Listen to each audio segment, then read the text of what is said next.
Hey traders, welcome back to another video. Today we're talking about my approach to technical analysis, how I mark up the charts, how I find my entries and exits, and how I manage my trades once I'm in them.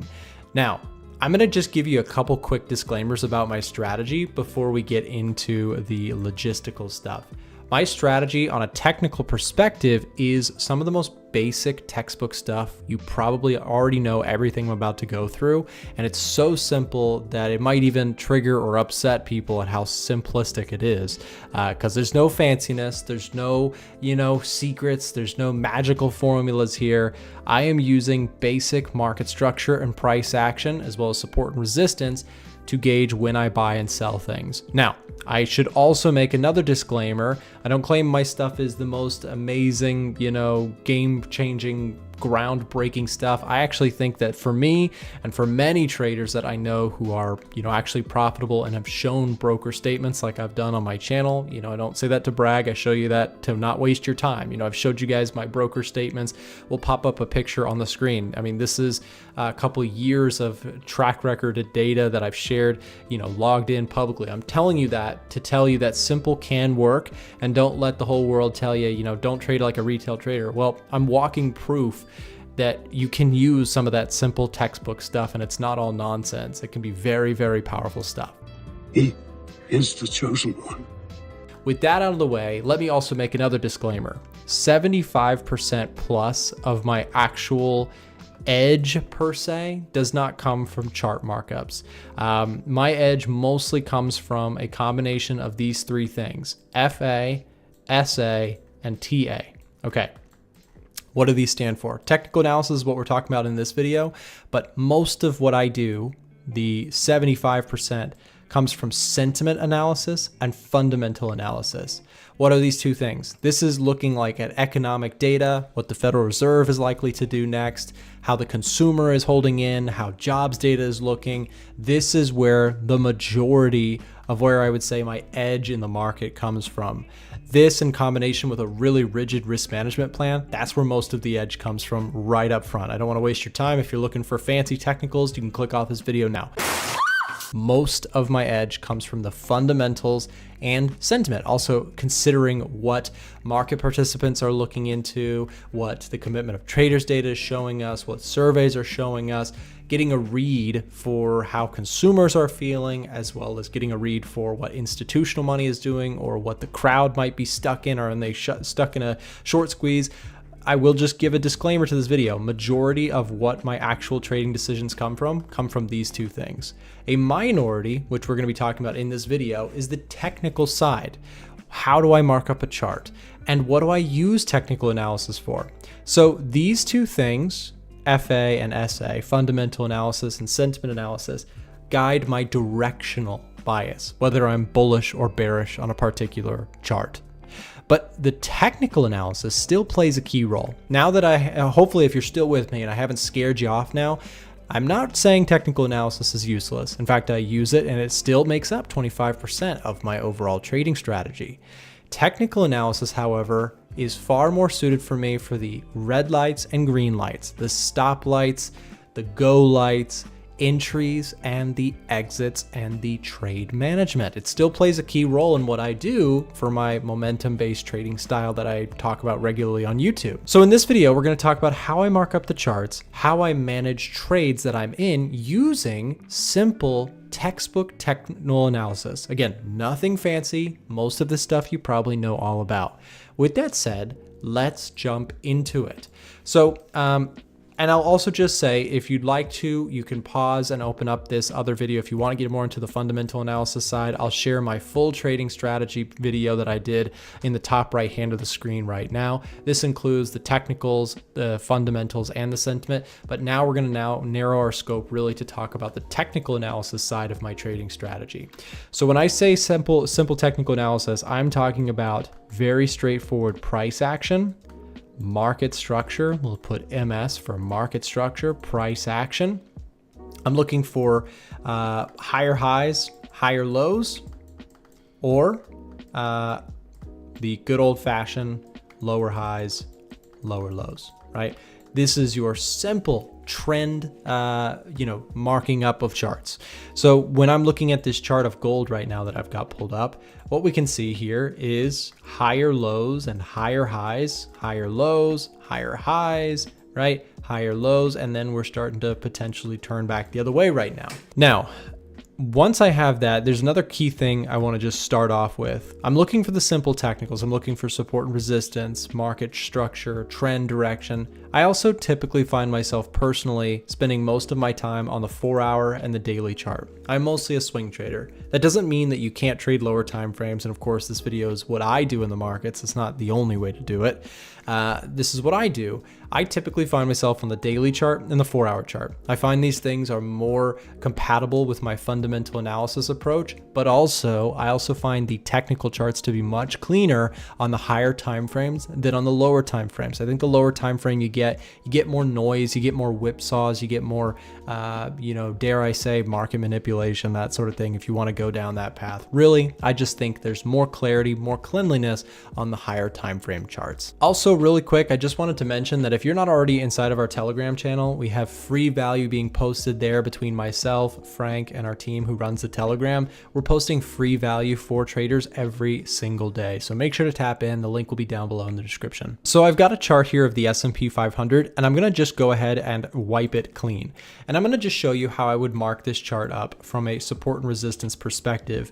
And first, I'm just going to show you a classic example of an upward trend. So when this market is just trending higher, what I am looking for is, again, the textbook simple stuff. I'm looking for the most obvious places on the chart that we probably all can see in terms of key levels that were important to this market.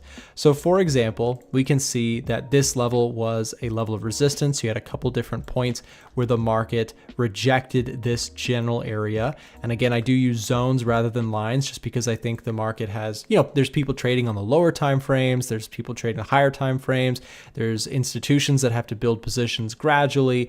My point with it is support and resistance, in my view, is more of a zone than a strict technical specific price level, simply because, again, the biggest money moves in the market are gradual because, if you're an institution buying or selling a zone, you have to do so in bits and pieces. So perfect price points is not really practical, especially when you also have people trading on different time frames, etc. So I'm looking for key, simple examples of zones on the chart where that most traders are going to be able to see. So we can clearly see this little, support here that broke and then that sort of thing. And then I'm looking for, here's an area where you can clearly see just multiple touch points. I'm looking for, again, really obvious touch points that all traders can see. Now you might say, well, Nick, do you trade manipulation? Are you waiting for this level to break a little bit and then you're looking to buy people's stop losses and get all fancy with it? And my answer is absolutely not. No, support is support, resistance is resistance until proven otherwise. If you want to get more fancy than that, by all means, do you. But if you think that there's a magic to just buying below where all the stop losses potentially are, to me, I find that to be a waste of time.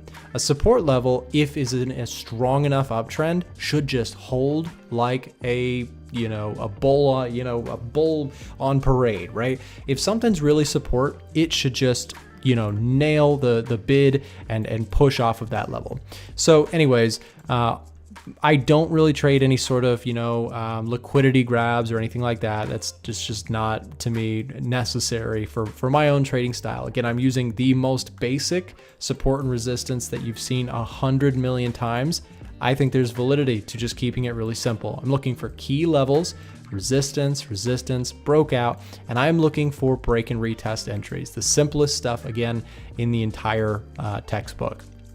So from a technical perspective, I keep it as simple as I possibly can on the charts. I'm looking for, again, key levels of resistance in an uptrend being broken out on strong pushes, and then looking to buy those retests. And then I'm looking to, and again, repeat that process. I'm looking to trade in the direction of an upward trend. How do I define an uptrend? Well, again, my technical approach, I'm going to give you a disclaimer here. Here's another disclaimer. There is a level of discretion in, a lot of trading, but in my technical analysis, there is a good bit of discretion. A support zone has to just kind of meet the eye. I'm looking to, I've spent so many countless hours in the chart. I think that generally speaking, I'm able to spot a zone pretty well just from all my chart time. It doesn't mean I'm, perfect or anything like that, but I'm generally looking for, eye capturing levels of support and resistance. There's not a hard coded formula for how I define a support level, though I will give you a quick little example of something that I like to do. So if I go in here and I just add a RSI, I love doing this. So if you struggle with finding good hard levels of support, try this out. This is probably a cool little tip you could try out. So let's just say we're just going to take off a bunch of the noise here for a second, and I'm just going to let's just take off the oversold. Let's do this. We'll keep the oversold. We'll just remove the background. Okay. So I just did a 4 RSI. One thing that you can try doing if you struggle with finding, obvious zones is, first of all, just train your eye, practice. Again, that's one of the best ways, is just to mark up your chart and then cross-examine with other traders in your chat rooms or on YouTube or something, and just see if you're coming up with the same zones. That's one of the fastest ways to just get better at drawing support and resistance, keeping it really simple. Another way is to grab the 4-period RSI or the 7-period RSI and basically look for oversold kind of turnaround points. And oftentimes when you get these quick turnaround points, they produce very clear levels of, turn points in the market. The lower you want to put the RSI pretty low so that you can get some pretty clear, quick moving RSI, just to give you an idea of where, this market might be, turning on a dime. I'm looking for V-shaped kinds of moves. And I've said this before, I'm looking for V-shaped types of turns in the market. And again, the more sensitive you make this, you can even go down to like a 2 or a 3. You're literally just looking for sharp turns in the market. And that's just another tip you can do if you struggle with finding support and resistance zones that I recommend. So anyways, now that we have a clear upward trend, basically what I'm looking for is when you have these key levels, I'm looking for each time it retests it to find support pretty quick. Now, in terms of a reversal of that trend, what we can do here is we can say, well, basically this pattern of upward trendingness, right, should be able to pretty quickly, come back to an area 1 or 2 times, hold that area, generally speaking, that's fine. But if you start getting in a big, strong candle breaking through key levels of support, that's where there's an issue. And again, what I mean by that is, generally speaking, I'm looking for the trajectory that the market is trading in to keep going like that. So, you can draw just a trend line here as an example. Trend lines are not something that are like critical to my technical strategy, but you can draw simple technical trend lines just to get an idea of, the current trajectory. I'm looking for this market to basically come back. It's fine to retest areas of support, but I'm looking for them to hold pretty aggressively. Again, this is all assuming that the fundamental bias that I have for a particular chart is still intact. If the fundamentals change, it doesn't matter what the technicals look like to me. Fundamentals are first, they matter the most. It's what drives the markets the most, right? If NFP comes out, it doesn't matter all your chart markets that you've done. NFP will be more important if jobs data comes out real strong or real weak and just changes the overall fundamental story. That being said, what about a reversal? Well, for a reversal, again, it's the same concept. I'm looking for, now that support has broken, I'm looking for, those same areas of support to potentially act as resistance. So as we speak, a current chart on the S&P 500, it's looking like we've now formed a potential short-term reversal to the downside. Now, if this breaks clean through this level tomorrow, speaking of NFP, literally is NFP. I don't know what is going to happen with the jobs data, but let's just say, the market freaks out and we see a big break to the upside, then we may start potentially forming a new upward trend. So I'm just looking to basically trade in the direction of what market structure is looking like, predominantly off the daily chart and the 4-hour chart, as I mentioned. So a lot of times I get the question, Nick, do you wait for confirmations when you're taking your trades? And the answer to that is no. I don't really look for confirmations. I just really simply, the confirmations for me, again, are the big trio, right? confirmation enough. It doesn't come from the technicals, right? As much as it comes from the combination of the fundamentals and the sentiment analysis as well as the technicals, right? I'm looking for the combination. So I'm not going to wait for a particular candlestick pattern to form or anything magical like that.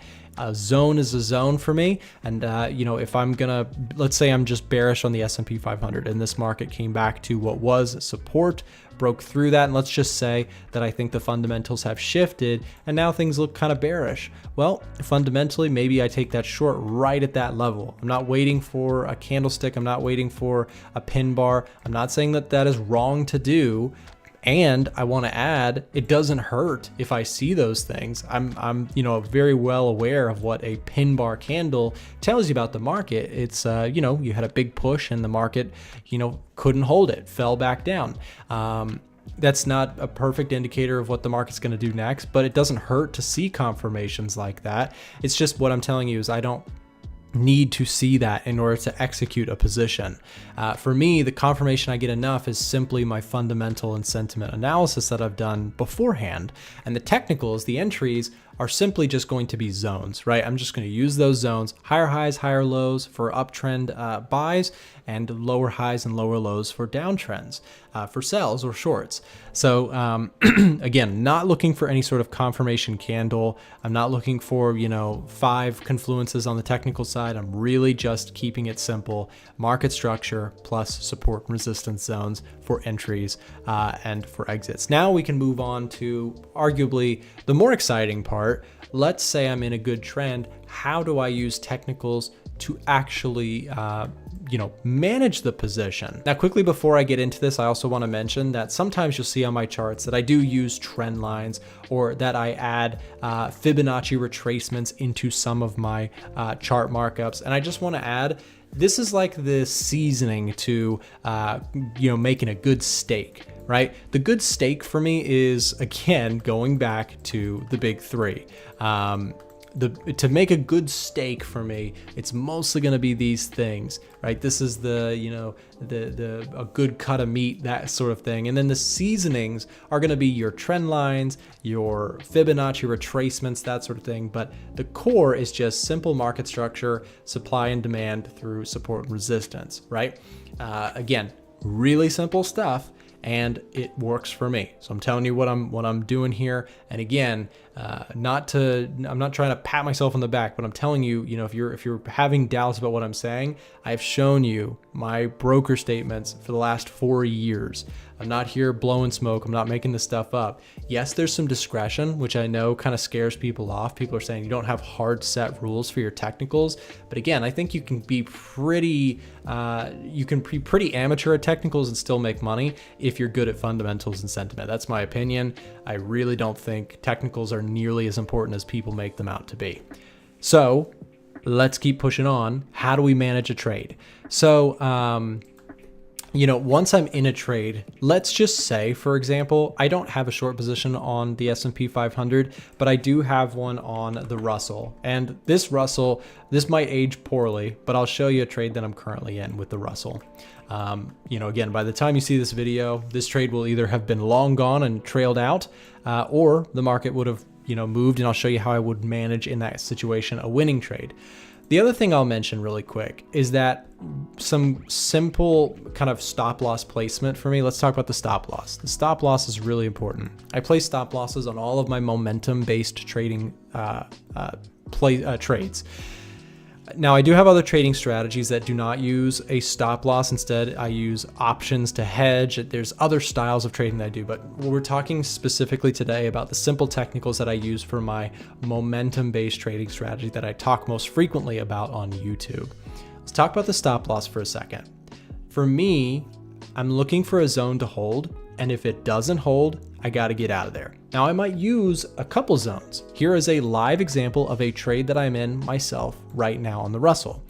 What I've got here is we're retesting a key level of structure, and there's also structure here. So what I've done is I've given my stop loss some room here, but it's still relatively tight. In the big picture here, again, I've got a trend line drawn. I've got this, lower highs, lower lows concept, lower highs coming into this market. But basically, I want that to stay the case. I don't mind if we retest a structure point here. I don't mind if we, come back up into this zone a few more times. I'll still hold the trade.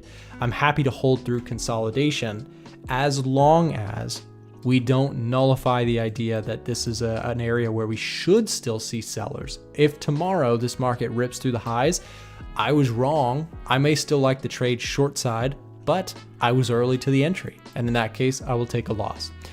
One thing about me and my trading style that I think that I'm pretty good at in terms of experience is I'm pretty good at taking the L. I'm pretty good at stopping out quickly and taking losses because I accept that with my trading style, and we're going to talk about how I manage winners in just a moment, I accept that my strategy generally has a bit of a higher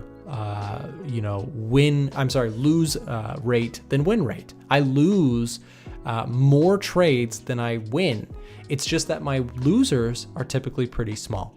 Now, let me show you this. So my stop loss is relatively tight. So if this market rips through the highs here, breaks through this level of structure that I've marked up on my chart, and my idea has been kind of rejected by the market, then I will move quickly to take a loss and push on. Now, I also will say this, although I might take a loss on this trade if it rips higher, I also will oftentimes take more than one attempt to get into a good trade. So let me show you a quick example of a gold trade before I come back to this Russell. So I'm going to go to gold, this gold chart here for a moment. Some of you guys might remember from my channel when I went long gold and I ended up making a profit of nearly $19,000. In fact, here's a real quick clip of that trade right around when I closed out. Well, think about what is gold shooting up massively over and over and over tell us? It tells us investors might be a little bit concerned about something going on in the world, perhaps geopolitics, perhaps central banks and economic slowdown kind of all coming together, right? Central banks cutting interest rates around the world. Perhaps they see a slowdown in the economy coming. Regardless of exactly why, the point is gold is shooting up. And when gold is going up like a straight line like this, it is a concern for investors. And I'll show you my current positions here. So if I just zoom up here, this is my gold and oil trades, which are just massive trades for me. I wish all my trades looked like this. So before I got into that trade, I took a couple different entries trying to get long on gold. And my point was saying that is oftentimes, in order to catch these massive movers, I accept that you're not going to be able to catch these kind of moves very frequently. Oftentimes, you're going to get into a trade and it's going to pull back a little further than you thought, and then you're going to try again to get in long, and then it's going to stop you out, and then finally you get the move and it rips. I accept with my trading style that I have a relatively lower win rate because I do what is called, or in my own expression, what I call the true trend following approach. And what I mean by that is that my trailing stop method is essentially, I want winners to run like the wind if I catch a good one. So what I mean by that is I trail stops. You'll notice that on this trade, I don't have a strict take profit. Many traders, what they will do is they'll put a target at a recent level of structure. Or maybe they'll take some partials here, and then they'll take some partials here, and maybe they'll even let a little bit more run. For me, I am all in and I am all out. So what that means is that I take my position, I may add to a position, but for the most part, I am into my trade and I'm out of my trade when I either get stopped out. Actually, every time I exit a trade, it's when I get stopped out. Now that stop loss might be in profit, which is what we'll talk about now. Also, real quick, I should mention, if you're looking to trade directly on TradingView with the broker that I'm using, or if you're not in the US and you're looking to trade directly on TradingView, a couple key brokers will be linked down below in the description. Just a heads up, these are, full disclaimer, these are referral links, and if you choose to use them, you'll be supporting my channel, but you can trade directly on TradingView, and some of them have like sign up perks and bonuses for you, so get that free money. Again, it's in the description below. Let's say that this trade rocks in the next couple weeks. Let's say that it drops like a rock here, and we start taking out supportive levels, and we start, really making a move. What I will do as this market potentially drops is I'll take this stop loss and I will bring it into profit as we start taking out those key levels of support. So if we take out this support level, I may start to trail my stop here. And then if we take out this support level on this big move lower, I may trail my stop here and just lock in profit. Because what I love about this is that if you think about it, my risk is defined. You know, let's say that this is a $1,000 loss potentially for me, which is a lot of money, but my account has grown over the years, and $1,000 is still relatively small to the account now. So if I risk $1,000 and the trade goes against me, I lose $1,000. No big deal. Again, not to disclaim that is a big amount of money, and I'm not trying to sound like a hot shot, but over the years, my trading account has grown substantially to the point that this is still a small portion of the account. That being said, if this market potentially goes much, much lower, this is how I'm able to catch the plus potentially infinity upside. This is why I love trailing stops, because every once in a while, a lot of times I get it wrong, but every once in a while I get it right. I get it really, really right. And that's how I make the most of my money. Most of my money from the markets has come from a select few storytelling trades. I can remember all of my storytelling trades over the years. I had a big trade on the S&P 500, the dollar yen, the euro dollar short that I took on my honeymoon, the NASDAQ trades, the gold trade of 2024. I can tell you about all the big crazy winners that just basically did this, and they just kept going and going and going. And then when I thought they started getting tired, they kept going and they kept going. So my point is, the big winners for me are oftentimes the massive market runners that shock everyone, including myself. But I trail stops and I hold on for dear life. And that has been a big success for me, because you're looking for, again, the fundamental story is what helps me find those opportunities. That's the secret.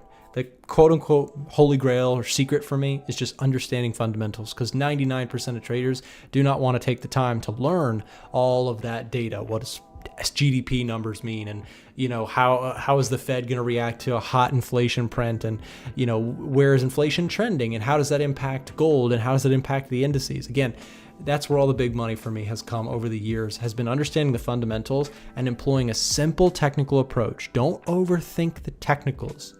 If anything, overthink on fundamentals. Think real hard, get real good at fundamentals, and just keep your technicals real simple. That's, you know, me telling you my experience here. The money I've made, I can tell you, is not coming from beautiful chart markups. The money that I've made is coming from the fundamentals and just a simple but strategic trade management approach using technical analysis.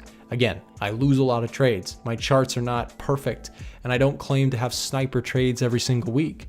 But with good fundamental analysis and understanding where the market direction generally is, I can then use a simple technical approach to maximize my potential return in the markets while minimizing my potential risk. If this video has been helpful to you in any way, shape, or form, do me a quick favor and hit that thumbs up button. It really does help just to get this message out and share this more. Again, I'm trying to keep it as real as I possibly can with my videos. No nonsense, no hype, no Lamborghinis, nothing like that. And if you're down for that, if you're looking to continue to improve as a trader, and this video has been helpful to you in any way, again, hit that thumbs up button and subscribe for more content. We'll see you next time. If you're looking to improve as a trader, we've got some cool free resources here that I wanted to share as we close today's video. Down below in the description, there is a link to join our Discord channel or our Telegram channel. And we also have our website, a1trading.com, where traders can get access to free course material to help you improve as a trader. Remember, we are also live Monday through Friday on this channel around 9:30 a.m. US Eastern, broadcasting most live news events and that sort of thing. So hope to see you there. And also, we do have a couple videos here showing up on the screen. If either of these seems like it might be helpful to you, then make sure to click here or here, and we'll see you there.